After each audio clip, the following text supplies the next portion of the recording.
සදහැවත් ඔබ සියලු දෙනාට ත්‍රිවිධ රත්නයේ ආශිර්වාදයම වේවා.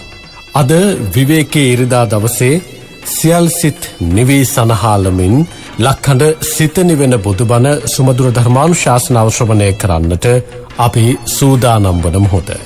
සදහැවතුනේ මේ අනන්ත සංසාරයේ කෙලවර නිවන් මඟ සාක්ෂාත් කර ගන්නට නම් අපි නොපමාව පින්පෙත් අනුමෝදන් කරගත යුතුයි. පින් කුසල් වඩවා ගත යුතුයි.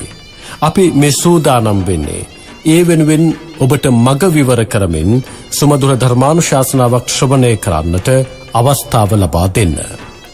අද ලක්හඬ සිත නිවෙන බුදුබණ සුමధుර ධර්මානුශාසනාව සඳහා දායකත්වයෙන් කටයුතු කරන්නට දෙන්නේ අලව්ව නොම්බර 35 වැත්තෑව මාවතේ පදිංචි අශෝකා මාපා මහත්මිය ඇතුළු දූදරු පිරිස විසින් ඔවුන්ගේ අරමුණ වේ තිබෙන්නේ මීට වසර 7කට පෙර මිය පරලෝ සැපත්වන්නට යෙදුන ආදරණීය ස්වාමි පුරුෂයා වූත් ආදරණීය පියාණන් වූත් බී.එම්. චන්ද්‍රපාල මැතිතුමන්ට සහ ඔවුන්ගේ මව් දෙමව්පියන් ඇතුළු සසරේ මියගේ සියලු දෙනාට නිවන් පිණිස පින්පෙත් අනුමෝදන් කිරීම.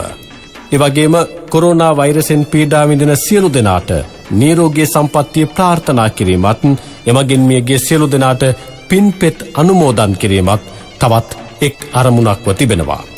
එවැගේම සුජීවත්ව සිටින දරුවන් තිදෙනාටත් බෑනාටත් ලේලියන් දෙදෙනාටත් සහ මුණුබුරන් වන දෙව්සුති සහ ජුමෙන් පුතණුවන්ට නිරෝගී සුවය ප්‍රාර්ථනා කිරීමත් එවැගේම මිනිබිරියන් වන දෙව්මිනේ කියෝමේ මිත්සුකි යන අයටත් නිදුක් නිරෝගී සුවය ප්‍රාර්ථනා කිරීමත් අද මේ උතුම් ධර්මානුශාසනාවේ දායකත්වයෙන් කටයුතු කිරීමේ තවත් එක් අරමුණක්ව තිබෙනවා. ඒ අනුව අද මේ උතුම් ධර්මානුශාසනාවට දායකත්වයෙන් කටයුතු කරන අශෝකා මාපා මැතිණිය අපේක්ෂා කරන අයුරින්ම මේ ධර්මානුශාසනාව ශ්‍රවණය කොට අනුමෝදන් කරගන්නා කුසල් මියගේ සියලු දෙනාට අනුමෝදන් වේවා. සුජීවත්ව සිටින සියලු දෙනාට නිදුක් නිරෝගී සුවය ලැබීම වෙනුවෙන් මේ පින්පෙත් හේතු වාසනා වේවායි කියන උතුම් ප්‍රාර්ථනාව පෙරදරිව අපි අද ලක්හඬ සිත නිවන බුදුබණ සුමధుර ධර්මානුශාසනාව ශ්‍රවණය කරමු. අද සදහැවත් ඔබ වෙනුවෙන් අපි පාදාභිවන්දනීය වැරයුම් කරන්නට යෙදුනා ලක්හඬ සිත නිවන බුදුබණ සුමధుර ධර්මානුශාසනාව පවත්වන්නට හොරණ සීල සුවාරණ භික්ෂු ගිලන් මධ්‍යස්ථානයේ අනුශාසක දුරන්දර අතිපූජනීය ගලිගමුවේ ඥානදීප ස්වාමින් වහන්සේට අපි හාමුදුරුවනේ ඔබ වහන්සේව පාදාභිවන්දනීයව පිළිගනිමින් නමස්කාර පූර්වක වැරයුම් කර සිටිනවා මේ සදහැවත් සියලු දෙනා වෙනුවෙන් ලක්හඬ සිත නිවන බුදුබණ සුමధుර ධර්මානුශාසනාව පවත්වන හැටියට අවසරයි ස්වාමින් වහන්සේ. සාදු සාදු සාදු. සමන්තා චක්ඛවාලේසු අත්‍රා ගච්ඡන්තු දේවතා සද්ධම්මං මුනි රාජස්ස සුනන්තු සග්ග මොක්ඛදං ධම්ම ශ්‍රවණ කාලෝ අයං බදන්තා ධම්ම ශ්‍රවණ කාලෝ අයං බදන්තා ධම්ම ශ්‍රවණ කාලෝ අයං බදන්තා. නමෝ තස්ස භගවතු අරහතු සම්මා සම්බුද්දස්ස නමෝ තස්ස භගවතු අරහතු සම්මා සම්බුද්දස්ස නමෝ තස්ස භගවතු අරහතු සම්මා සම්බුද්දස්ස. හැම දෙනාටම තෙරුවන් සරණ ප්‍රාර්ථනා කරමින් අදත් ඉරිදා ඔබේ ජීවිතයට වැදගත්ම ධර්මකාරණා රැසක් ශ්‍රවණය කරන්නයි ලක්හඬ සිත නිවන බුදුබණ ඔස්සේ ඔබ හැම දෙනාම සූදානමින් ඉන්නේ. ඉතිං ඔබ හැම දෙනාටම ඉතාම වැදගත් මාතෘකා පෙළක් යටතේ අද දවසේ මේ ධර්ම දේශනාව අපි සිදු කරන්නට දෙනවා. ඒ තමයි සතර සතිපට්ඨානය. සතර සතිපට්ඨානය කියලා කියන්නේ හැම බුදු කෙනෙක්ම දේශනා කරන අවිදහිත දේශනාව. හැම බුද්ධ ශාසනයකම බුදුවරු අත් නොහැර දේශනා කරන දේශනාව. පිංහතුනේ ඔබ අහල තියෙනවා අවිදහිත ස්ථාන ගැන.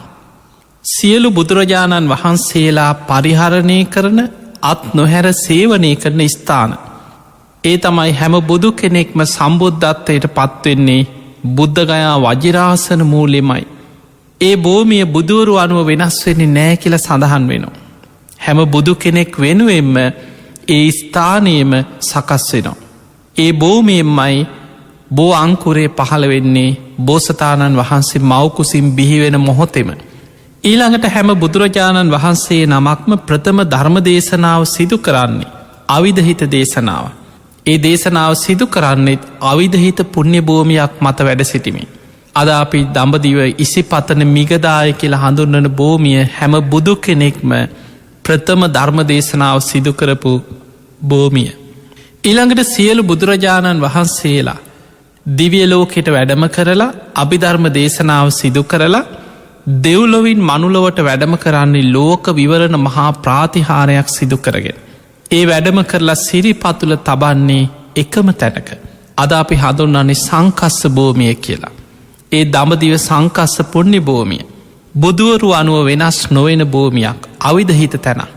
ඊළඟට සියලු බුදුරජාණන් වහන්සේලා වැඩිම කාලයක් වැඩඉන්න හැම බුදු කෙනෙක් වෙනුවෙන්ම ආරාමයක් ඉදිවන මේ ලෝකෙ පුණ්‍ය භූමියක් තියෙනවා. ඒ තමයි අද අපි සැවැත්නුවර ජේත වනය කියලා හඳුන්නන භූමිය. ඒ භූමියම මිලදීගෙන ඒ හැම කාලෙකම බුදුවරු පහළ වෙන කාලෙකම කුටි සෙනසුන් හදල බුද්ධ ශාසනයට පූජ කරන්නම පාරමී පුරාගෙනෙන මහා පින්වන්ත කෙනෙක් හැම බුද්ධ ශාසනයකම ඉන්නවා. ඒ නිසා එවැනි සියලු බුදුරජාණන් වහන්සේලා පරිහරණය කරන සේවනය කරන ඒ භූමි ධර්මී අපි හඳුන්වන්නේ අවිධහිත පුණ්‍ය භූමි කියලා. ඒ වගේ මයි ධර්මී සඳහන් වෙනවා හැම බුදු කෙනෙක් මත් නොහැර දේශනා කරන දේශනාවල්. ඒ දේශනාවලට ධර්මී කියන්නේ අවිධහිත දේශනා කියලා. දැන් කෙනෙකුට හිතෙන්න්න පුළුවන් ඔය හැම දේශනාවක්ම හැම බුදු කෙනෙක්ම ඒ විදිහටම දේශනා කරනවාද කියලා. එහෙම වෙන්නේ නෑ. බුදුරජාණන් වහන්සේලාගේ දේශනාවල හරය එකයි. ඒ තමයි සබ්බ පාපස් සකරන. සියලු පාපි අකුසල් වලින් වැළැක්වීම. කුසලස් උපසම්පදා. කුසල් දහම් දියුණු කිරීම. සචිත්ත පරියෝදපනත් තමන්ගේ හිත දමනය කිරීම. ඒ තම් බුද්ධානු ශාසන. මේක තමයි බුදුරජාණන් වහන්සේලාගේ අනුශාසනාවල ඉලක්කි. එදකොට ඒ ඉලක්කේ තුළ පිහිටල හැම බුදු කෙනෙක්ගේම සම්බුදු කෘත්තිය එකයි. ඒ තමයි අවබෝධ කරගන්න ඒ චතුරාරි සත්‍ය ධර්මය. සත්‍යඥාන කෘත්තිඥාන කෘතඥාන වසයෙන් බෝධි මූලයේදී අවබෝධ කරගන්නේ චතුරාරි සත්‍ය ධර්මය ලෝකයාට දේශනා කරලා භික්‍ෂු භික්‍ෂුණී උපාසක උපාසිකා කෙන සිව්වනක් පිරිස ඒ හැම බුද්ධ ශාසනයකම පහළ වෙනවා. ඒ අය මේ ධර්මය ගැන ව්‍යක්ත විසරද බහුශ්ෘත ධර්මදරාය බවට පත්වෙලා. දම්මානු දම්ම ප්‍රතිපදාවේදිලා. සාමීචි පටිපන්න අනුදම්මචාරී ශ්‍රාවකයන් බවට පත්වෙලා. බුද්ධ ශාසනයේ බබලවන්න මේ ධර්මයම බුදු කෙනෙක්ගේ චතුරාරි සත්‍ය ධර්මයම ලෝකෙට දේශනා කරමින් ශ්‍රාවකයන් ධර්මය බබලවන්න දක්ෂ වෙනකං පිරිනිවන් පාන්නෑ කියල බුදුරජාණන් වහන්සේ පාපී මාරයට කීප වතාවක්ම දේශනා කරන. ඒක තමයි බුදුරජාණන් වහන්සේ නමකගේ සම්බුදු කෘත්තිය. ඒ කෘත්‍යය ඉටු කරද්දී. අපි දන්නවා ඒ බුදුරජාණන් වහන්සේලා පහළ වෙන කාලවල ඒ සමාජවල ජීවත්වෙන මිනිස්සුන්ගේ වෙනස්කන් තියෙන. ඒ අයගේ ජීවන් රටාවල් වල වෙනස්කන් තියෙන. ඒ බුදුරජාණන් වහන්සේලාට මුණ ගැහෙන මිනිස්සු ඒ වගේම ඒ ශාසනවල ශ්‍රාවකයන් එතකොට මේයාගේ ලොකු වෙනස්කන් තියෙනවා. දැන් අපේ බුදුරජාණන් වහන්සේ වඩිනකොට උන්වහන්සේට මුණ ගැහිච්ච කෙනාම පෙරබුදු හාමුදුරන්ටත් ඒ විදිහට මුණ ගැහුන්නේ එහෙම දෙයක් නෑ. ඒ කාලවල පරිසරය පුද්ගලයෝ මිනිස්සු ඒ ගම්බිංවල නංගොත් ඒව වෙනස්කන් තියෙන. හැබැයි ඒ දේශන අතර ඒ අයට ගැලපෙන විදිහට තමයි බුදුරජාණන් වහන්සේ දේශනා කරන්න. දැන් අපි ගත්තොත් බුදුරජාණන් වහන්සේ බණ කියනකොට බුදුරජාණන් වහන්සේ හැමදාම මහා කරුණා සමාපත්තයේ ලෝකෙ දිහා බලනව කාට දදමං පිහිටවෙන්. කවුද අද දවසේ ධර්මය අවබෝධ කරන්න පින් ඇති අය කොහෙදඉන්න. ඒ අය හොයාගෙන යොදුන් ගනම් බුදුරජාණන් වහන්සේ වඩිනො. ඒ අයගේ ඉන්ද්‍රිය ධර්ම අනුවයි බුදුරජාණන් වහන්සේ දහම් දෙසන්න. බුදු ඇසින් දකිනවා ඒ කෙනා උග්ගටි තඥ කෙනෙක්ද විපටි තඥෝ කෙනෙක්ද නෙය පුද්ගලේද්ද ඒ අයගේ සංසාරිකව ඉන්ද්‍රිය ධර්ම වැඩිලා තියෙන කොයි ආකාරයටද මේ කෙනාට මොන විදිහටද ධර්මයේ දේශනා කළ යුත්තේ. එතකොට ඒ සියල්ල බුදු ඇසින් දැකලා සමහරයට දීර්ඝ වශයෙන් දහම් දෙසනු.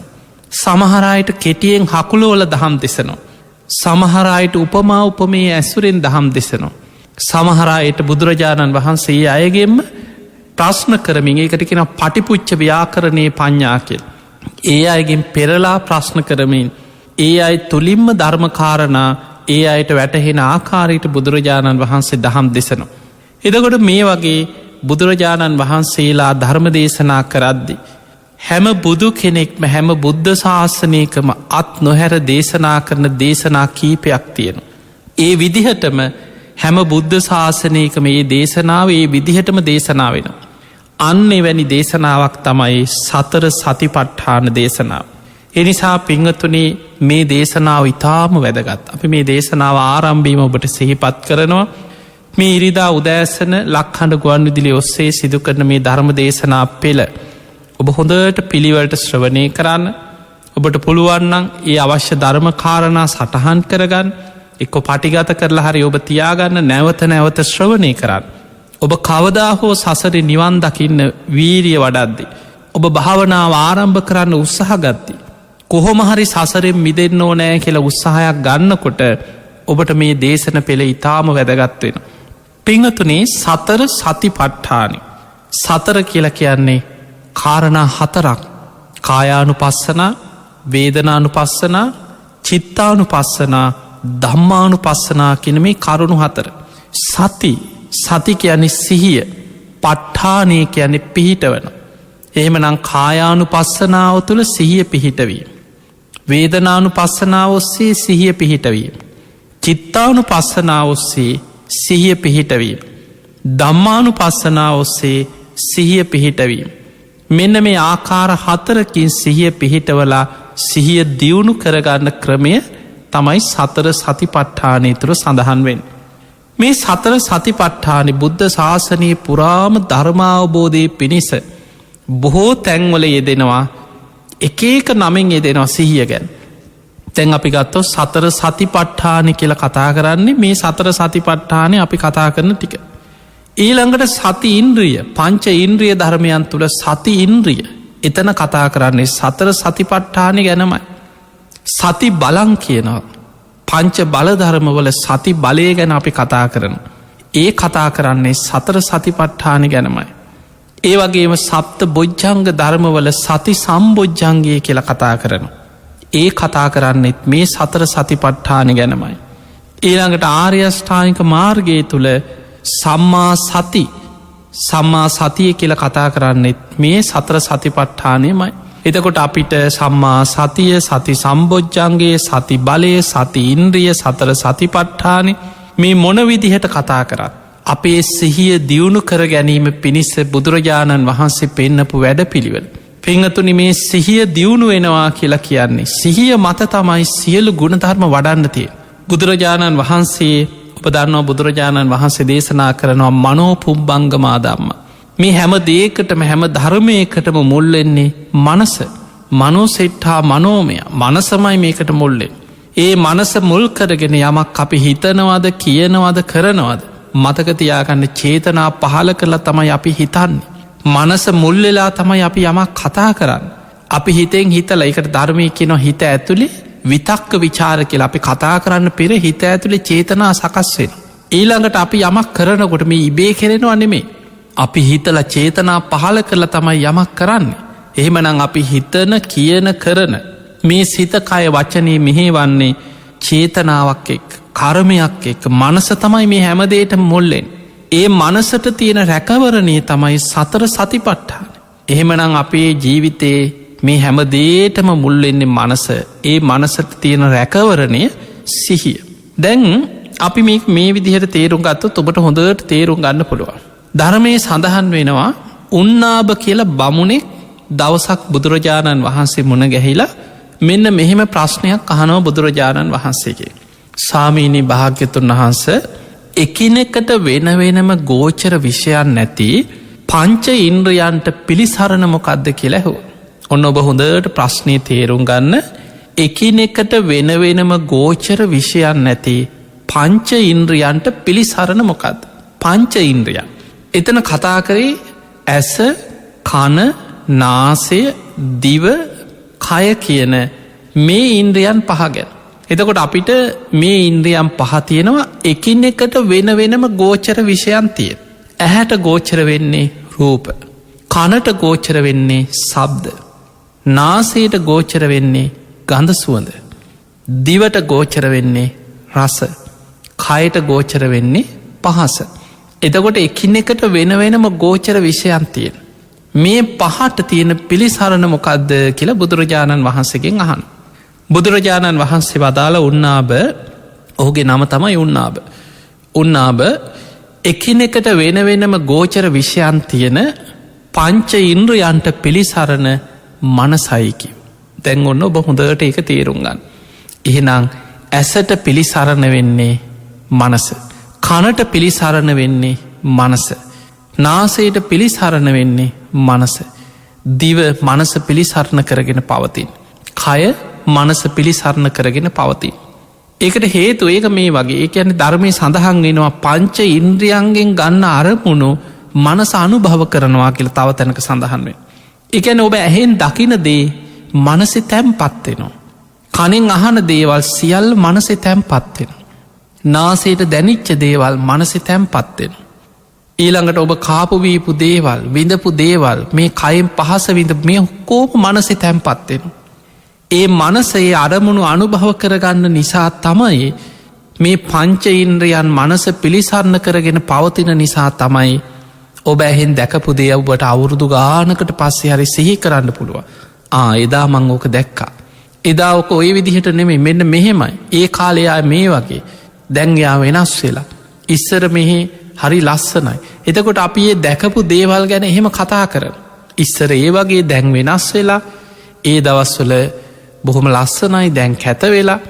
ඉස්සර මේ පරිසරය හරි ලස්සනයි, මේ ගහකොළ ඉස්සර මේ විදිහට තිබ්බේ. එතකොට ඒ කාලේ අවුරුදු ගානකට කලින් හරි දැකපු දේවල් මනසේ තැම්පත් වෙච්ච නිසා ඒවා අපිට සිහි කරන්න පුළුවන්. එහෙමනම් අපිට පේනවා ඇහෙන් දකින දේවල් මනසේ තැම්පත් වෙනවා, මනස පිළිසරණ කරගෙන පවතින. කනෙන් අහන දේවල් මනස අනුභව කරනවා, මනස තැම්පත් වෙනවා. ඒ නිසා අපිට අවුරුදු ගානකට පස්සේ හරි එදා ඔයා ඔය කතාව නෙමෙයිනේ කීවේ. දැන් අපිට මෙහෙම සමාජය ඇහෙනවා. ඉස්සර මෙයා මෙන්න මෙහෙමයි කිව්වේ, දැන් මෙහෙම කියන්නේ. ඒ කාලේ මෙයා මෙන්න මෙහෙම දෙයක් කිව්වා. මට හොඳට මතකයි කියනවා. එතකොට අපිට ඒ කාලේ කියපු දේවල්, ඉස්සර කියපු දේවල්, ඒ දේවල් අපිට නැවත සිහි කරන්න පුළුවන්. ඒ කනෙන් අහන දේවල් මනසේ තැම්පත් වෙන නිසා අපිට සිහි කරගන්න පුළුවන්. ඊළඟ දේ තමයි නාසයට දැනිච්ච දේවල් මනසේ තැම්පත් වෙන. ඒ තැම්පත් වෙච්ච නිසා තමයි අපිට ආයි දැනෙනකොටම ආයි මතක් වෙනවා. මෙන්න මේ සුවඳ දවසක් මම මෙන්න මෙතනදි මට ওই සුවඳ දැනුණා. ඔය මල් සුවඳ, ඔය නම් සමන් පිච්ච සුවඳ, ඔය සැරක්, ඔය මොකක් හරි ඔය ගඳ මෙන්න මේ වගේ. එතකොට අපිට ඒ ආපු ගඳක් ගැන, සුවඳක් ගැන, සැරක් ගැන, නාසයට දැනිච්ච දේවල් දැනෙනකොටම මතක් වෙනවා කලින් මෙතනදි දැනුණා, අන්න අතනත් ඔය වගේ. එතකොට ඒ ඔක්කොම මතක් වෙන්නේ නාසයට දැනෙන අරමුණු මනස පිළිසරණ කරගන්න. ඊළඟට දිවට දැනිච්ච දේවල්, රසය ගැන හිතත්. අපි යමක් කන බොනකොට ඒ රසය සැනින් මනස අනුභව කරන. එතකොට අපි දන්නවා මේක නම් ගොඩාක් රහයි, එදා මං කනකොට මේ වගේ නෙවෙයි කියලා. මීට කාලෙකට කලින් ඒ දවස්වල දැන් සමහරු කියන අම්මා ඒ දවස්වල මෙහෙම හැදුවේ, අපේ ආච්චි හිටපු කාලේ මෙහෙම හදලා දෙනවා, හරි රහයි. එතකොට ඒ ආච්චි හිටපු කාලේ කාපු ඒවා, පුංචි කාලේ කාපු බීපු දේවල් සමහරලාට කඩයක් ළඟින් යනකොට මතක් වෙනවා. දවසක් මම මෙන්න මේ කඩෙන් කෑව, හරි රහයි කියනවා. එතකොට ඒ මතක් වෙන්නේ කාපු බීපු දේවල් දිව මනස පිළිසරණ කරගෙන පවතින. ඒක මනසේ තියෙනවා. ඊළඟට කයට දැනිච්ච දේවල්, සීතල, රස්නය, සිනිඳු බව, ගොරෝසු බව, කයට දැනෙන පහස, ඒවා මනසේ තැම්පත් වෙනවා. එතකොට අපි ඒවා සිහි කරගන්න. ඒ කාලේ මෙන්න මේ වගේ, ඉස්සර මේ වගේ මට දැනුනේ. එතකොට ඒවා ඔක්කොම මනසේ තැම්පත් වෙනවා. එතකොට ඔන්න අර උන්නාභ කියන බ්‍රාහ්මණයා බුදුරජාණන් වහන්සේගෙන් අහන්නේ, ස්වාමීනි භාග්‍යවතුන් වහන්සේ, එකිනෙකට වෙන වෙනම ගෝචර විෂයන් නැති පංච ඉන්ද්‍රියන්ට පිළිසරණ මොකක්ද කියලා ඇහුවේ. බුදුරජාණන් වහන්සේ වදාලා එකිනෙකට වෙන වෙනම ගෝචර විෂයන් නැති පංච ඉන්ද්‍රියන්ට පිළිසරණ මනසයි කියල බුදුරජාණන් වහසේ දේශනා කර. ඊළඟට මේ බ්‍රාහ්මණය තව ප්‍රශ්නයක් හනෝ. ස්වාමීණී භාග්‍යතුන් වහන්ස එහෙමනම් මනසට තියල පිළිසරණ මොකක්ද කියලැහු. ඔන්න දැන් ඊළඟ ප්‍රශ්න. මේ පංච ඉන්ද්‍රියන්ටම තියෙන පිළිසරණ මනසනං මනසට තියෙන පිළිසරණ මොකක්ද කියලැහු. බුදුරජාණන් වහන්සේ වදාළ උන්නාබ මනසට තියෙන පිළිසරණ තමයි සිහිය සතිය. ඔන්න එහෙමනං අපිට තේරෙනවා අර පංච ඉන්ද්‍රියන්ගෙන්ම ගන්න අරමුණු අනුභව කරන තැම්පත්වෙන පිළිසරණ කරගන්න මනසට තියෙන එකම පිළිසරණ තමයි සිහි. අන්නේ සිහිය දියුණු කරගන්න හැටි තමයි මේ සතර සතිපට්ඨානෙන් උගන්න. අන්නේ කයි සතර සතිපට්ඨානි තියෙන වැදගත්කම. අපේ මනසට තියෙන සිහිය කියලා කියන්නේ මනසේ පිළිසරණ මනසේ රැකවරණය. අපේ හිතට තියෙන එකම රැකවරණේ දියුණු කරගන්න ක්‍රමය තමයි සතර සතිපට්ඨානය තුළු ගන්නන්. දැම් බලන්න සිහිය දියුණු වෙලා නැත්නම්. අර මනසේ තියෙන පිළිසරණ නැති වෙනකොට මොකද වෙන්න. ඇහෙන් දැකපු දේවල් ආයි සිහිකරගන්න බැරි වෙන. මේ දැකපුදේ මේ අමතකයිට පස්සේ. ඇහෙන් දකින දේවල් ආයි සිහිකරගන්න බෑ. මතක නෑ. මේ දැකපුදේ මේ මතක නැති වෙන. ඇයි අර මනසේ පිළිසරණ නැති වෙලා. මේ අහපු දේවල් මට කිව්වා නැහැන මට මතක නෑ කියනවා. තමන්ට මේ කියපුදේ මේ අමතකයි. මේ දැනිච්චදේ මේ අමතකයි. සමහරුන්ට කාපු බීපු දේවල් මතකනෑ. ඔබ හොඳට බලන්න සිහිය දුරුවල වෙන්න කොච්චරනම් විකෘති වෙනවාද කියලා මිනිස්සු. සමහරුන්ට සිහිය දුරුවල වෙනකොට දරුවා අඳුන ගන්න බැරිවෙන. මේ කවුද කියලාහනවා. මේ කාම්බරයට ඇවිලා එලියට ගිය කෙන ආයනකොට මේ කවුද කියලාහනවා. එතකොට ඇහෙන් දකින දේ ඇහැට පේනවා. හැබැයි මනසේ පිළිසරණ නැති වුණාට පස්සේ එයාට ඒක ආපහු සිහි කරලා ගලප ගන්න බැරිවෙන්. කනට අහපුදේ මේ අහපුදේ මේ අමතකයි ගලප ගන්න බැරිවෙන්. නාසයට දැනිච්චදේ මේ අහපුදේ මේ අමතකයිට පස්සේ. මේ කාපවීපු දේවල් මේ අමතකයි. ඇයි මනසේ රැකවරණය සිහිය දුරුවල වෙලා. අන්නේ නිසා සිහිය දියුණු වෙනවා කියලා කියන්නේ සතර සතිපට්ඨානෙ වඩනවා කියලා කියන්නේ අපේ සිහිය දියුණු වෙන. මතකතියාගන්න දැන් ඔබට හොඳටම තේරෙනවා. එහෙම නං අපි භාවනා කරන්න සතර සතිපට්ඨානය වඩන්න අපේ මනසේ තියෙන රැකවරණය සිහිය දියුණු වෙනවා කියන්නේ ඇහෙන් දැකපු දේවල් ගැන තියෙන මතක ශක්තිය වැඩි වෙන. කනෙන් අහපු දේවල් ගැන තියෙන මතක ශක්තිය අපිට වැඩිවෙන. සිහිය දියුණු වෙන්න නාසයට දැනිච්ච දේවල් කාපුබීපු දේවල් කයට දැනිච්ච දේවල් විශේෂෙන්ම කිව්වොත් අපේ මතකය හොඳට දියුණු වෙනවා. සිහිකර ගැනීමේ ස්මරණ ශක්තිය වැඩි වෙනවා. ධාරණ ශක්තිය වැඩි වෙනවා සිහිය දියුණු වෙනකොට. එනිසා තමයි පින්වතුනි එදා මහරහතන් වහන්සේලා 84,000ක ධර්මස්කන්ධේ මතකින් ගෙනාවේ. කටපාඩම් කරගෙන ගෙනාවේ. පොත්වල ලියලා තැන් තැන්ගුල තියාගෙන පොත් ගොඩක් උස්සගෙනාවනෙම ඉස්සර. ඒ ඔක්කොම මතකේ තැන්පත් වෙලා තිබ. ඇයි සිහිය දියුණු වෙලා. භාවනාවත් එක්ක සිහිය දියුණු කරගෙන ගිය වැඩ පිළිවෙලක් එදා තිබුණ. අන්නේ නිසා සිහි මුලා නොවී සිහිය දියුණු එච්ච නිසා මතක ශක්තිය වැඩිකමක් ඒ කාලි වැඩහිටිය භික්‍ෂූන් වහන්සේලා මහරහතන් වහන්සේලා තුළ තිබිලා තියෙනවා.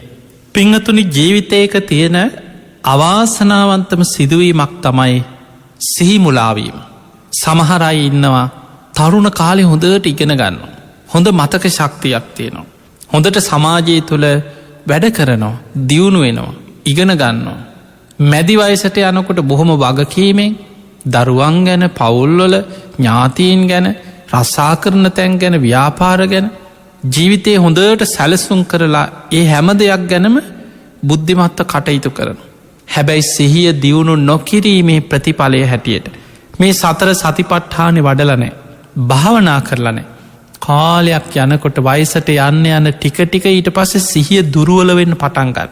සිහිය මුලාවෙන් ඔබහල ඇති ගොඩාක් අය වයිසට යනකොට කිය අනේ අපිට දැන් ඉස්සර වගේ මතක නෑන. දැන් ඉස්සර වගේ මතක හිටින් නෑ කියෙන්. මේ අහපුදේ දැන් මේ අමතක වෙන.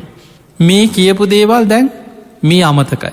එන්නේ අමතක වෙලා මතක ශක්තිය අඩුවෙලා සමහරයගේ සිහිය මුලා වෙලා හොඳටම සිහිය විකෘති වෙන.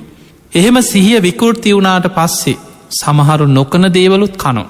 ඔබ දැකල ඇති සමහරය මේ ජීවිතයේ හොඳ තනතුරු දරාගෙන හොඳට ඉගෙනගත්ත සමාජි බොහොම හොඳ උගත්තු හැටියට ජීවත්වෙච්ච සමහරය වයිසට යනකොට ඇගේ ඇඳුමක් නෑ. සමහරයි බොහෝම නරක වච්චන පරුස වච්චන එක්කො කෑගහනවා හූතියනවා දෙවනක් කරනවා සමහරු අසූචි කළ ඇගේ ගාගන්නවා බිත්තිවල ගානෝ කණබොන දේවල් එක්ව ඇගේ ගාගන්නවා.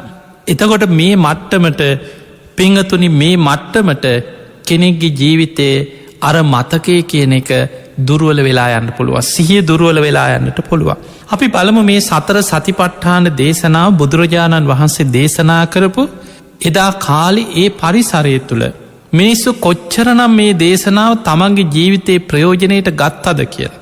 පිංහතුනේ එදා බුදුරජාණන් වහන්සේ මේ දේශනාව දේශනා කරේ කුරු රට කම්මස්ස ගම්ම කියන නියංගම කුරු රට කියන්න වෙනත් රටක් නෙමේ. එදා දඹදිව සොලොස් මහා ජනපද හැටියට පාලනය වුණේ. ඔබහල ඇති අංග මගද කසී කෝසල වජ්ජි මල්ල ඔය විදිහට සොලොස් මහා ජනපද තිබුණා. වෙන වෙනම රාජ්‍යමක දඹදිව ඉතාම විශාල රාජ්‍ය. ඒ නිසා වෙන වෙනම රාජ්‍ය හැටියට තමයි රජවරු ඒ ප්‍රදේශ දේශ සීමාවෙන් කරගෙන පාලනය කරගෙන ගිය. එදා කුරු රට කියලා හැඳින්වේ. අද වර්තමානය බොහොම දියුණුම අගනගරි හැටියට හඳුන්න නොයි දිල්ලි කියන ඒ නගරයත් එක්ක තියෙන මේ ප්‍රදේශි තමයි එදා කුරු රට හැටියට හැඳින්. කම්මස්ස ගම්ම කියන නියංගම් ඒතකොට ඒ විශාල නගරයේ තුළ තියෙනවා පුංචි පුංචි ගම් නියංගම්. එදා බුදුරජාණන් වහන්සේ මෙන්න මේ නගරයේදී කුරුරට කම්මස්ස ගම්ම කියන නියංගමේදී තමයි මේ සතර සතිපට්ඨාන දේශනාව දේශනා කරන්නට ඒදුන්. මේ දේශනාව කොච්චර මිනිස්සු තමන්ගේ ජීවිතයේ ප්‍රයෝජනයට ගත්තද කියන්නේ දේශනාවේ අටුවාවේ සඳහන් වෙනවා ඒ කාලේ නාන තොටේ කුඹල් හලේ පාර තොටේ මිනිස්සු හම්බෙන තැන්වල සතර සතිපට්ඨාන ගැනම මිනිස්සු කතාවෙන්ට පටන් ගත්ත කිය. අන්න ජීවිතයට ධර්මය ගලපගන්න හැටි. එතකොට ඔබ මේ බණැහුවට පස්සේ බොහෝ දුරට වෙලා තියෙන සමහරු බණ අහනවා ශෝක් බණ ටික කියලා බණ ඇහුවා එතනින් ඉවරයි. ආයේ ධර්මය මතක් කරන්නේ සිහි කරන්නේ නෑ. ඒ ධර්මය ඔස්සේ ජීවිතේ පවත්වන්න උත්සාහ ගන්නේ නෑ බොහෝ දෙනෙක්. බණ ඇහුවා නැගිටිනකොට ඒක එහෙම ඉවරයි. නමුත් මේ ධර්මයේ ප්‍රයෝජන ගන්න නම් අහන ධර්මය නිතර නුවනින් විමසන්නට ඕන ඕපනයිකෝ. තමා තුළින් ගලපල බලන්නට ඕන. තමා තුළට පමුණවා ගන්නට ඕන. නිතර නිතර මනසිකාරයේ දෙමින් ධර්මයට අනුකූලව දම්මානු දම්ම ප්‍රතිපදාවක් තුළ ජීවත්වෙන්නට ඕන. භාවනා වස්සයෙන් විමසීමස බලන්නට ඕන. එතකොට එදා කුරු රට කම්මස්ස ගම්ම කියන නියංගම එදා ජීවත් එච්ච මිනිස්සු නාන තොටේ එකැන ඕන නාන්න ගිහම ලිඳ ළඟදී හම්බෙනෝ. කෙනෙ කම්පුනාම ආයේ කොහොමද අක්කෙ නාන්නාවද කියලා එතනින් ගමේ විස්තර වල්පල් කුණුගොඩවල් එක එක්කෙනගේ ඇදකුද ඕව කතා කරන්නේ. කෙලින් මහන්නේ ඔයා මොකක්ද මේ දවස්වල කරන භාවනාව මේ දවස්වල භාවනා කරන්න ඇද්ද. අනේ මං භාවනා කරන මේ දවස්වල මං ආනාපාන සතිය වඩන්නකි. ඊළඟට අනික් කෙනා මං මේ දවස්වල ඉරියාපත භාවනා වඩන්න. හොඳට ඉරියාව ගැන සීය පිහිටවාගෙන මං වැඩක් කරත් ගමනක් ගිය සක්මන් කරත් නාන වෙලාවෙත් මං ඉරියව් තුළ සිය පිහිටවාගෙන අනේ සාදු සාදු කොච්චර දෙයක්ද. එදකොට මේ වගේ නාන තොටේ හම්බෙන අය සතර සතිපට්ඨාන ගැන කෙනො එදා කතා කරේ. කුඹල් හලේ අද ඒ සමහර කඩපිල්ලොල මිනිස්සු හම්බෙනවා වගේ ගංවල ඒ කාලෙ මිනිස්සු එකතු වෙලා කතා කරන්න මුණ ගැහෙන්න සාකච්ඡා කරන්න විස්තර කතා කරන්න ගංවල මිනිස්සු ගොඩක් හම්බෙච්ච තැන. කුඹල් හල කියන්න වලං හදන තැන. එදකොට මෙතනදි හම්බෙලා ඔහේ වාඩි වෙලා කතා කරයි. කෙනෙක් මුණ ගැහුණට පස්සේ කතා කරන්නේ සතර සතිපට්ඨාන ගැනක. පාරි හම්බෙන කොහේ හරි ගමනක් යනකොට මගදි හම්බෙනවා අයේ අක්කේ කොහෙද යන්න කියලා හලා ඊළඟට හන්නේ මේ දවස්වල භාවනා කරන්න නැද්ද. සතිපට්ඨානේ මොන භාවනාවද මේ දවස්වල වඩන්නේ. එදකොට කෙනෙක් පාරි හම්බුනත් සතර සතිපට්ඨාන. උපමාවකට කියනවා ඒ ගෙවල්වල ඉස්සර ගංවල ඇතිකරපු කතා කරන්න අපි දන්නවා ගිරව කතා කරන. එතකොට ඒ වගේ ඔය සමහර ලිහිනියෝ ඉන්නවා හඬ නිතර කතා කරන වචන අහගෙන ඉඳලා ඒ වචන කෑලි කතා කර. ගෙවල්වල නිතර කතා වෙන වචනය ඒ සත්තු කතා කරන. එතකොට ඒ වගේ සමහර සත්තු පවා මේ සතිපට්ඨානෙ තියෙන වචන ඒ ගිරව් පවා කියන්න පටන්ගත්තා කෙන ඒ උපමාවෙන් එහෙම කියන්නේ ඒ කාලෙ මිනිස්සු මග තොටේ හැම වෙලාවෙම සතිපට්ඨානෙ ගැනමයි කෙන කතා කරේ. ඒ නිසා විශාල පිරිසක් ධර්මය අවබෝධ කරා මාර්ගඵල් ලැබුවා මේ සතර සතිපට්ඨානෙ දියුණු කිරීම තුළ. ඒ නිසා පින්වතුනි සතර සතිපට්ඨානය කියන්නේ අපේ සිහිය රැකගන්න සිහිය දියුණු කරගන්න තියෙන එකම භාවනාව. ඒ වගේමයි ඉගෙන ගන්න දරුවන්ට මේ සතර සතිපට්ඨාන භාවනාවකට පුරුදු වෙනවා කියලා කියන්න. ඔබේ සිහිය ටික ටික හරි දියුණු කරගන්නවා කියලා කියන්න. ඔබට හොඳ මතක ශක්තියක් ඇති කරගන්න පුළුවන්. සිහිය දියුණු වෙන අර ඇහෙන් දැකපු පාඩන් කරපු දේවල් ගුරුවරු උගන්නපු දේවල් ඒවා සැනීම් මතකයේ ධාරණය රඳවා ගැනීමේ ශක්තිය වැඩි වෙන. ඒ නිසා භාවනාවත් එක්ක අධ්‍යාපනයට යොමුවෙන දරුවන්ට අනෙක් දරුවන්ට වඩා වේගෙන් මතක ශක්තිය ධාරණ ශක්තිය යමක් සිහිකර ගැනීමේ ශක්තිය ඉගෙනීමේ හැකියාව වැඩි වෙන. ඉති ඒ නිසා පාසැල්ල යන දරුවන්ගේ පටන් ටික ටික හරි දවසකට පැයි භාගයක් විනාඩි 15 පුංචි භාවනාවකට පුරුදු කරනවනං ඒ අයට ටික කාලයක් යනකොට අධ්‍යාපනයෙන් පවා හොඳ ප්‍රතිපල් ලබන්න පුළුවන්කම තියෙන. පිංහතුනී මේ සතර සතිපට්ඨානි ගැන බුදුරජාණන් වහන්සේ ලස්සන උපමාවක් දේශනා කර. සකුණක්ගී කෙන සූත්‍රයේ මේ සකුණක්ගිය කියලා කියන්නේ අහසේ ගිය පුංචි කැටකිරිල්ලියෙක් ගිජු ලිහිනියෙකුට අහුවෙච්ච කතාවක් මේක උපමාව. මේ උපමා කතාවෙන් බුදු හාමුදුරු බොඩාක් දේවල් අපිට උපමා උපමේයවලින් අපිට යමක් වටහා ගන්න ගොඩාක් උපමා කතා දේශනාවල බුදුරජාණන් වහන්සේ පෙන්න්නන. මේ උපමාවෙන් බුදු හාමුදුරු දේශනා කරා මහනෙන ඔන්න පුංචි කැටකිරිල්ලිය හිටියක. කැටකිරිල්ලියෝ කියලා කියන්න පුංචි කුරුල්ලොයි ගේ කුරුල්ල වගේ පොඩි කුරුල්ලො ඉන්නවා සාමාන්‍යෙන් කුඹුරු හානකොට අර නගුලෙන් පස් පිඩලි පෙරලීගෙන යනකොට ඔය පස් ඇතුළ ඉන්න පුංචි පුංචි කෘමී සත්තු පනුව වගේ පොඩි සත්තු. මේ සත්තු ආහාර කරගන්න පුංචි කුරුල්ලෝ මේ කුඹුරු හානකොට ඒවත් එක්ක කුඹුරඉන්න. ඔවුන් සමන්ගේ ආරක්ෂිත තැන හැටියට හැන්ගෙන්නේ අර පස් පිඩලි අතර තියෙන සිදුරුවල්. සමහරු ඒ අස්සෙම හැන්ගෙන්න්න තැන් හදාගන්න. එතකොට බුදුරජාණන් වහන්සේ මේ වගේ පුංචි කැටකිරිල්ලියක් ගැන කියනවා මහණනි ඔන්න පුංචි කැටකිරිල්ලියක් කර කුරුල්ලො රංචුවක හිටිය බොහොම හිතුවක් කාරයි. කියන දේ අහන්නේ නෑ. තමන්ට ඔහේ රිසිසේ පියාඹගෙන ඒ තමන්ගේ වැටහිටි කුරුල්ලන් ඒ රංචුවේ ඉන්න වැඩිහිටියන් කියන දේවල් අහන්නඇතු ඔහේ පියාඹගෙනයන්. ඔහොම ගිහිල්ල හදිස්සියම ගිජුලිහිනියෙක් සැනින් මේ පුංචි කැටකිරිල්ලිව අල්ලගත්ත දැහැගත්ත. එහෙම දැහැගෙන වේගෙන් අහසට ඉහලට පියාඹගෙන යනකොට මේ කැටකිරිල්ලි කෑගහල අඩන්න ගත්ත. අහෝ මගේ මයි වරද මගේ වරදින්මයි මන් නැසුනේ. මගේ වරදින්මයි මං විනාස වුණේ. මගේ ඥාතීන් මගේ වැඩිහිටියන් මට පියවුරුමෙන් ලැබි චාරක්ෂිත තැන ඉන්න කියද්දි. මං එතන රැඳුනනං මාව මේ අනතුරට පත්වෙන්න නෑ කියලා කෑගහල අඩන්න ගත්තා. ඒ වෙලාවෙ තමන්ගේ හැකියාව ගැන උද්දාමයට පත්වෙච්ච අර ගිජුලිහිනිය ඒ වෙලාවෙ කියනවා එම්බා කැටකිරිල්ල උඹ වගේ මේ පුංචි කුරුල්ලෙක් මට ඒ හැටි දෙයක් නෙමේ. මොකක්ද උඹට ඔයි තියෙන ආරක්ෂිත තැන ඔය තරම් මං වගේ කෙනෙකුටවත් අල්ලගන්න බැරි ආරක්ෂිත තැනමොකක්ද. අර පුංචි කැටකිරිලි අඩාඩා කියන්න ගත්තා මට තියෙන ආරක්ෂිත තැන තමයි අර නගුලෙන් පස් පෙරලනකොට කුඹුරේ පස් පිඩලි ඇතුළෙ තියෙන සිදුරු අපිට තියෙන පියවුරුමෙන් ලැබෙන ආරක්ෂිත තැන එතන හිටිය නම් මාව කාටවත් අල්ලගන්න බෑ. ඒ වෙලාවේ අර ගිජුල්හෙනයට හිනාගිය.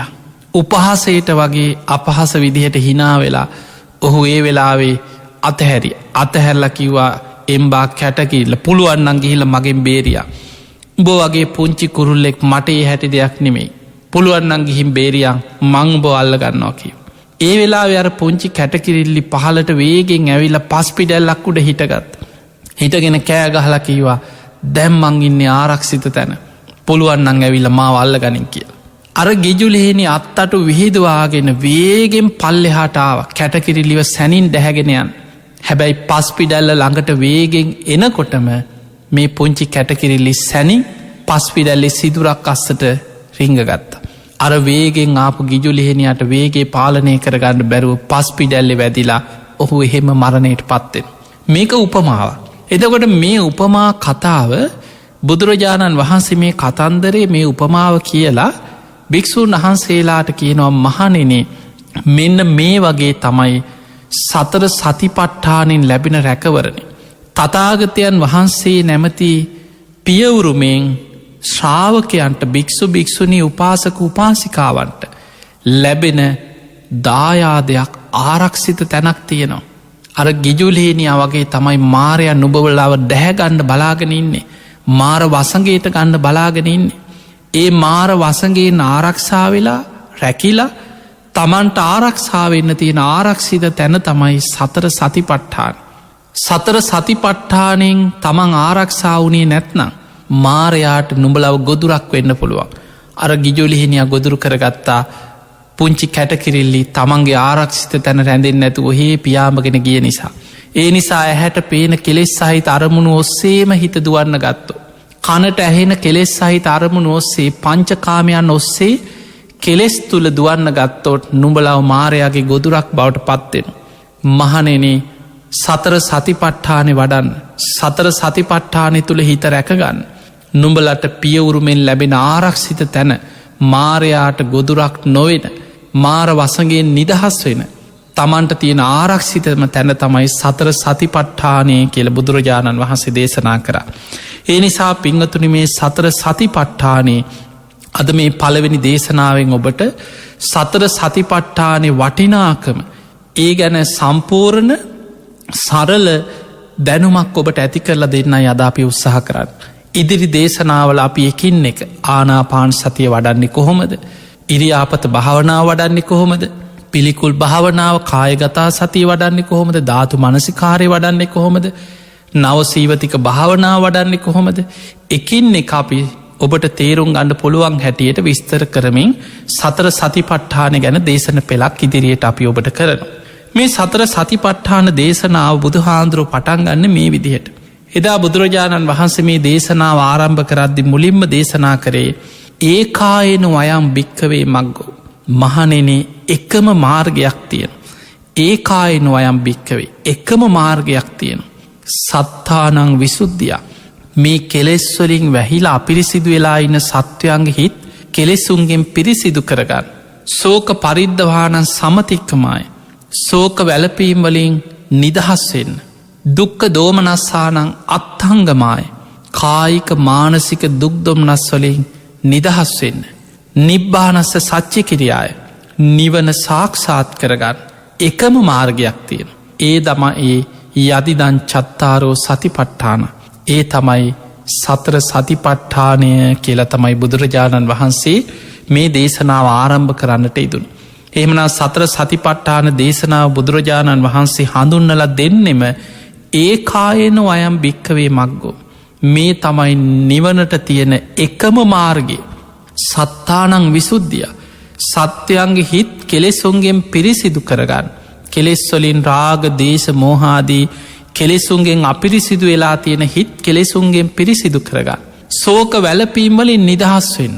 දුක් දොම්නස්වලින් කායික මානසික දුක් දොම්නස්වලින් නිදහස්වෙන්. නිබ්බානස්ස සච්චි කිරියාය නිවන සාක්ෂාත් කරගන්න.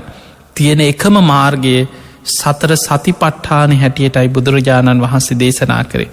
අපි බලමු මේ සතර සතිපට්ඨාන ගැන කෙටියෙන් සරලව මොකක්ද මේ සතිපට්ඨාන සූත්‍රයේ අන්තර්ගතය කියලා තේරුම් ගන්න උත්සාහයක් ගම්. මේ සතර සතිපට්ඨානෙ කොටස් 4කට බෙදෙනවා. කායානු පස්සනා කොටස, වේදනානු පස්සනා කොටස, චිත්තානු පස්සනා කොටස, දම්මානු පස්සනා කොටස හැටියට කොටස් 4කට බෙදෙනවා. එදකොට අපි මුලින් තේරුම් ගත්තා සති කියන්නේ සිහිය.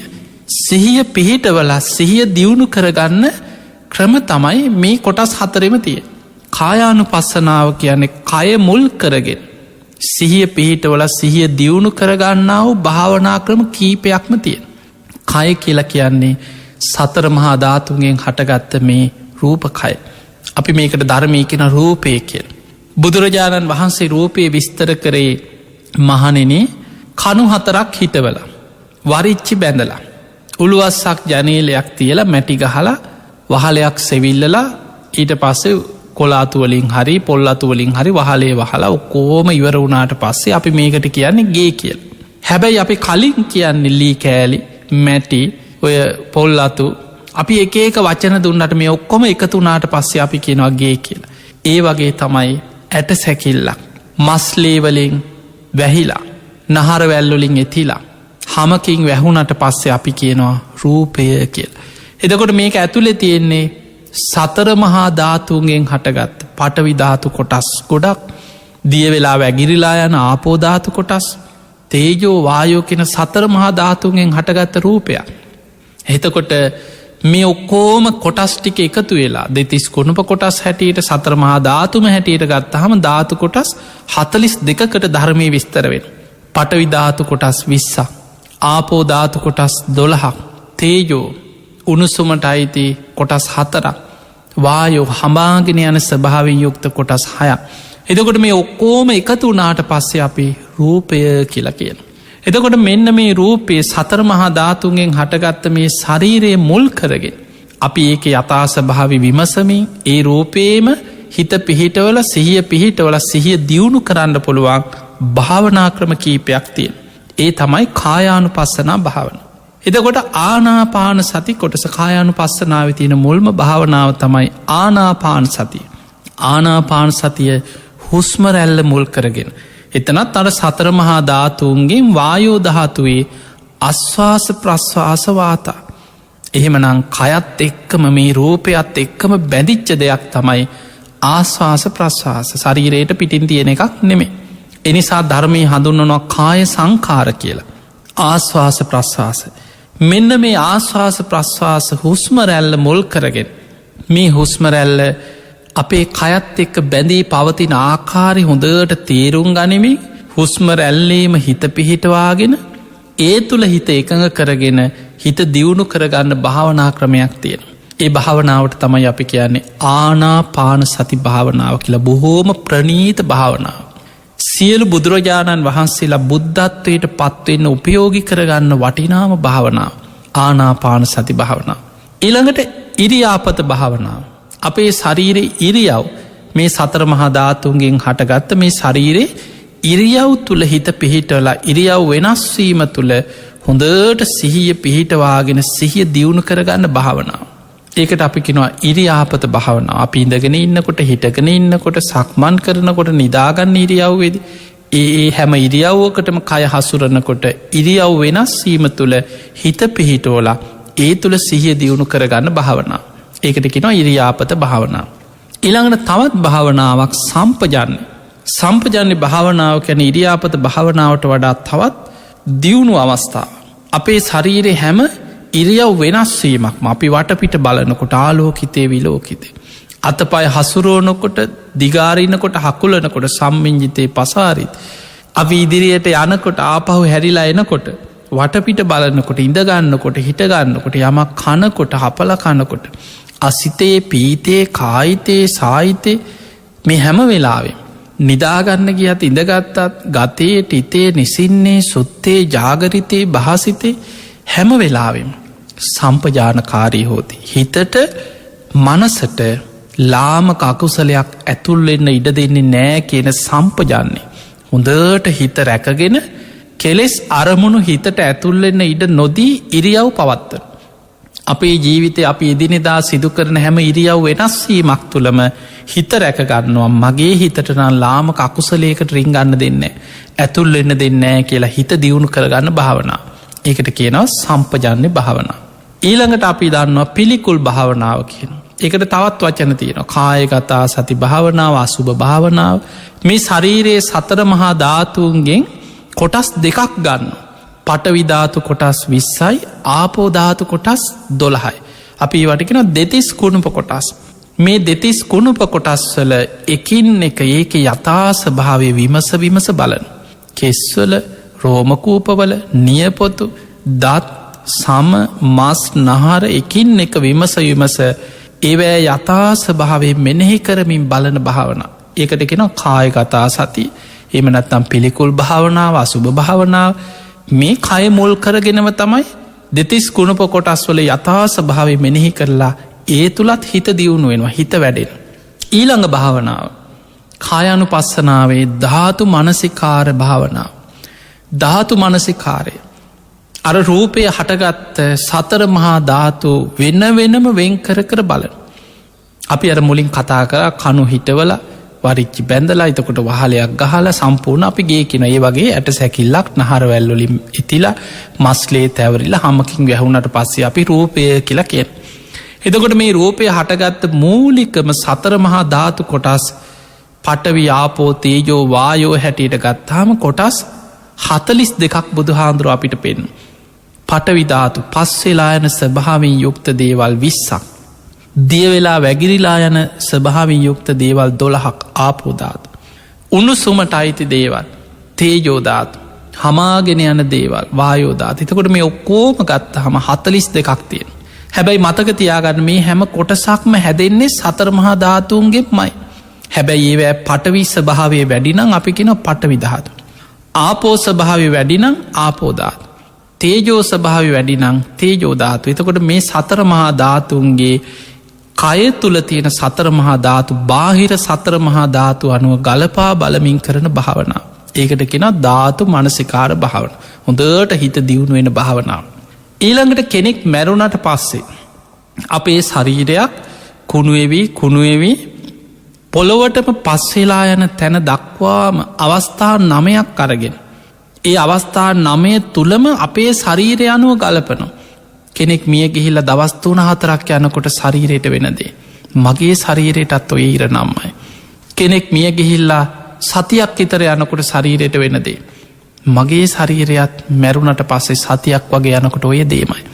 කෙනෙක් මිය ගිහිල්ලා සති 2-3ක් යනකොට වෙන. එතකොට ඒ විදියට අන්තිමට කුණු වෙලා සම්පූර්ණයම දිය වෙලා ඇට සැකිල්ල මතු වෙලා ඇට සැකිල්ලත් වෙන වෙනම වෙන් වෙලා හිස්කබල බෙල්ලයට උරහිස්සට කොඳු ඇට වෙන වෙනම ගැලවිලා තැන්තැන්වල ඒවා දිරදිරා පස්වෙලා අවසන් වෙන තැන දක්වාම අවස්ථා 9ක් යටතේ තමන්ගේ ශරීරයටත් මේ ඉරනමම වෙනවා කියලා ගල්ප බලන. ඒකට අපි කෙනවා නව සීවතික භාවනා. එදකොට ඔන්න ඔය භාවනා ක්‍රම කීපේම කායානු පස්සනා කියන කොටසට අයිති වෙනවල් සතර මහා ධාතුන්ගෙන් හටගත්ත කයේ ස්වභාවය අනුව තමයි මේ භාවනාටික වඩන්. සතර සතිපට්ඨාන කායානු පස්සනා කොටස. ඊළඟට තියෙන වේදනානු පස්සන. අපිට විඳී මැති වෙනවා. මේ විඳී මැතිවෙන්න ස්පර්ශ නිසා. ඇහැයි රූපයයි විඤ්ඥාන එකතු වෙනකොට ඇහේ ස්පර්සිෙන් විඳීමක් උපදින්.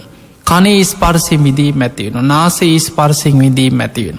දිවේ ස්පර්සිෙන් විඳීම ඇතිවෙනවා. කයේ ස්පර්සයෙන් මනස ස්පර්සයෙන් විඳීම් ඇතිවෙන.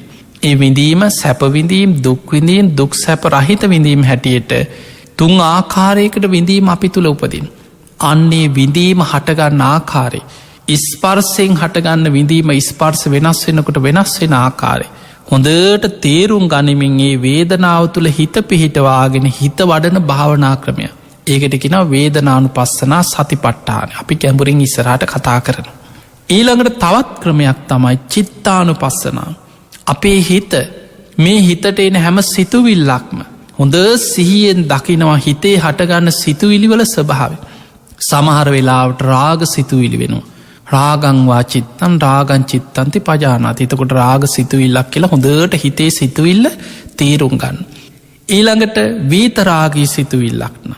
හිතට දවේශ සිතුවිලි මෝහ සිතුවිලි හිත විසිරෙනවා වික්කිත්තංවා චිත්තම් වික්කිත්තන් චිත්තන්ති පජාන විසිරෙන හිත විසිරෙනවා කියලා දකින. හිත හැකිලිලා තමා තුළ යටපත් වෙලා සමාධිගත වෙලා විමුක්තියට පත්වෙලාද මේ හිතේ හටගන්න හැම සිතුවිල්ලක් හැම වෙනස්කමක්ම හොඳට හිත දිහා සිහියෙන් බලාගෙන හිතේ ස්වභාවෙ දකින කෙනා හොඳට තේරුම් ගන්නවා. තේරුම් අරගෙන ඒ හිත දමනය කරගෙන ඒ තුළ හිත දියුණු කරගන්න. ඉතාම වැදගත් භාවනාවක්. චිත්තානු පස්සනා කොටස. ඉළඟට දම්මානු පස්සනාව යටසෙ කොටස් කීපයක් තියෙන. දම්මානු පස්සනාව යෝනිසෝ මනසිකාරය තුළ මේ දම්මානු පස්සනාව වැඩෙන්. අපේ විමසීමේ ප්‍රබලත්වය යෝනිසෝ මනසිකාරයතුළ පළවෙනියට තියෙන පංච නීවරණ. පංච නීවරණ කියන්නේ ප්‍රහාණය කළ යුතු දෙයක්. හිතේ සමාධියට ඒකාග්‍රතාවයට බාධාවෙන්නේ පංච නීවරණ. ඊළඟට චතුරාර්ය සත්‍යය අවබෝධ කළ යුතු දේ. ඊළඟට සප්ත බොජ්ජංග කොටස. එතකොට ඔය විදිහට පංච උපාදානස්කන්ධ මේ විදිහට අපිට අවබෝධ කරගත යුතු කොටස් ටික පංච නීවරණ පංච උපාදානස්කන්ධ ආයතන කොටස තියෙන ආයතන 6 ගැන චතුරාර්ය සත්‍ය සප්ත බොජ්ජංග එතකොට මේ අවබෝධ කළ යුතු නුවණින් විමසලා ධර්මාවබෝධයේ පිණිස අවබෝධ කළ යුතු කොටස් ටික. එතකොට මෙන්න මේ හැම කොටසක්ම සිහිය පිහිටවල අපේ සිහිය තුළ සතිපට්ඨානෙ වඩනවා කියන්නේ සිහිය දියුණු එමේ හිතේ ඒකාග්‍රතාවයේ සමාධිය ප්‍රඥාව දෙකම මේ තුළ වැඩෙන. එනිසා ධර්මාවබෝධයට තියෙන මග තමයි සතර සතිපට්ඨානෙ වැඩීම. බලන්න බුදුරජාණන් වහන්සේ මේ දේශනාව ආරම්භ කිරීම ඒකායන වයම් භික්කවේ මග්ගෝ මහණෙන එකම මාර්ගයක් තියෙන. සත්‍යයන්ට කෙලෙසුන්ගෙන් පිරිසිදු භාවයට පත්වෙන්න කායික මානසික දුක්දුම්නස් වලින් නිදහස් වෙන්න නිබ්බානස්ස සච්චිකිරියාය නිවන සාක්ෂාත් කරගන්න ඒ පිණිස තියෙන එකම මාර්ගය යදිදං චත්තාරෝ සතිපට්ඨාන මේ සතර සතිපට්ඨාන අන්න එහෙමනම් මේ සතිපට්ඨානේ දවසින් දවස ටික ටික හරි දියුණු කරගන්න අපි කවදා හරි නිවන් දකින්නවන බොහෝ දෙන කනේ කොහොම හරි නිවන් දකින්න ඕන අනේ සෝවාන්වත් වෙන්න ඕනෑ කියලා හිතනවා කියනවා හැබැයි ඔබ කවදහරි නිවන් දකිනවන ඔබට ඊට අදාළ සියලු දේවල් කැටිවෙච්ච වටිනාම ඔබ දියුණු කළ යුතු වැදගත්ම දේශනාව තමයි සතර සතිපට්ඨානය. ඒ නිසා ඔබට මේ දේශනා පෙළ ඔබේ ජීවිතයට ධර්මාවබෝධය පිණිසම උපකාර වෙන ඔබට නිවන් අවබෝධයේ පිණිසම කල්්‍යාන මිත්‍රයෙක් හැටියට ඒ නිවන් මගට ඔබට උපකාරවෙන පිරිසිදු ශ්‍රී සද්ධර්මය ඇතුළත් මේ දේශනා පෙළ හොඳට ශ්‍රවණය කරන්න විමසන්න ධාරණය කරගන්න යෝනිසෝ මනසිකාරය දෙන්න ඒ භාවනාවල් ටික ටික හරි පුරුදු කරගෙන ධර්මාවබෝධයට වීරිය වඩන්. ඒ පිණිස ඔබ හැම දෙනාටම මේ ධර්මානු ශාසනාව උපකාරවේවා ආශිර්වාදයක්ම වේවා කියලපි ආශිර්වාද කරන.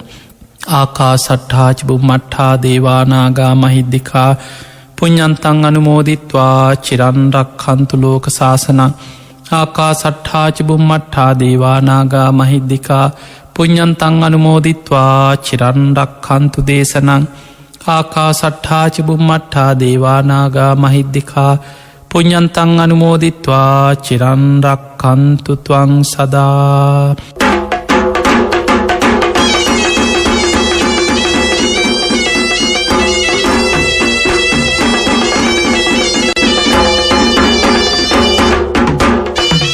මේ විවේකයේ ඉරිදා දවසේ සදහැවත් ඔබ වෙනුවෙන් ලක්කඳ සිතෙන වෙන බුදුබණ සුමදුර ධර්මානුශාසනාව ලෙසින් පවත්වන්නට යෙදුනේ හොරණ සීල සුවාරණ භික්ෂුගිරන් මධ්‍යස්ථානයේ අනුශාසක දුරන්දර අතිපූජනීය ගලිගමුවේ ඥානදීප ස්වාමින් වහන්සේ.